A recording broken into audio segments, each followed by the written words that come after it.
Out of all of the evidence for the existence of UFOs, one extraordinary phenomenon continues to astonish and inspire me. The appearance throughout the world of so-called crop circles. These elaborate designs appear mysteriously swirled into crops of grain in such a way that the stalks are bent over, yet remain alive. More than 5,000 of these patterns have appeared in over 30 countries, most of them in England. The media has led many people, including me at first, to write these crop patterns off as hoaxes, the nighttime work of a few pranksters. Of course, there have been faked versions, but those made by human hands are crude compared to the vast majority of these elegant creations. Could hoaxers have created all 5,000 of these patterns? Could a few people with ropes and boards have created something as complex and beautiful as this one, made in the dead of night in a driving rain and leaving no footprints in the soil? The electromagnetic field over the area where the crop's been laid down to create the image is often electrostatically charged. Some of these areas are littered with strange magnetic particles. One of the most amazing crop designs is not a circle, but a rectangle that seems to be a direct response to a message sent out into space in 1974. The message was a radio signal depicting our planet's location in our solar system and Earth's people, in hopes that it might be received and interpreted by an extraterrestrial intelligence.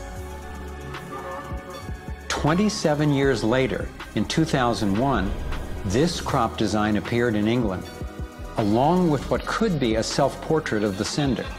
This message matches the format of the NASA signal and describes a different solar system from ours, a picture of the sender, non-human DNA, and a microwave antenna they apparently used to communicate, rather than the radio antenna that we used. The antenna symbol had appeared a year earlier in exactly the same field, right next to a working radio wave antenna, like the one NASA used to send out the original signal. NASA continues to officially deny extraterrestrial contact of any kind. And yet, year after year, these spectacular creations appear.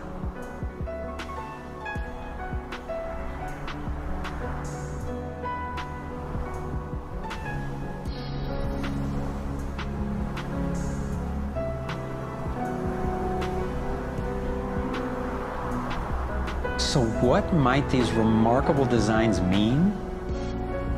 Here are some two-dimensional versions that seem to be revealing the torus in 3D.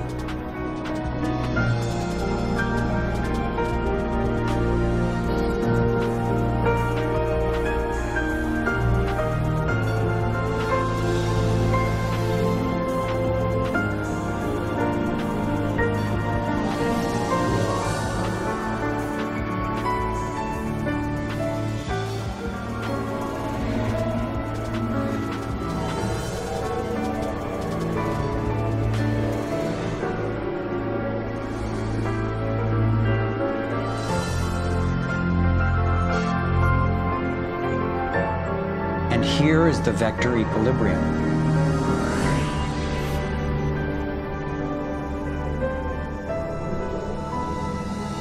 And the related pattern of 64 that we saw encoded in the arts of so many ancient cultures.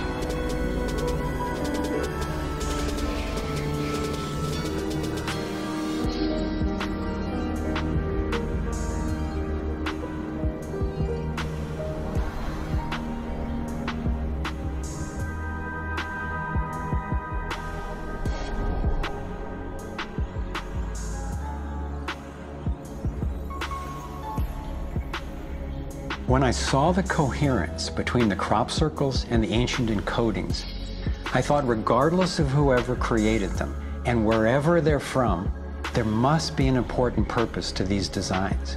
they're so coherent. I've come to believe that the pattern of the torus and the vector equilibrium, especially in the form of the 64 tetrahedron crystal, is showing us how energy works in the universe so that we can learn to align with it. I believe that they're giving us a model for accessing energy in a clean, safe, and limitless way, and a new means of propulsion. What more important message could there be to get to us, and especially now, from their perspective, as we're beginning to extend our careless reach beyond our planet?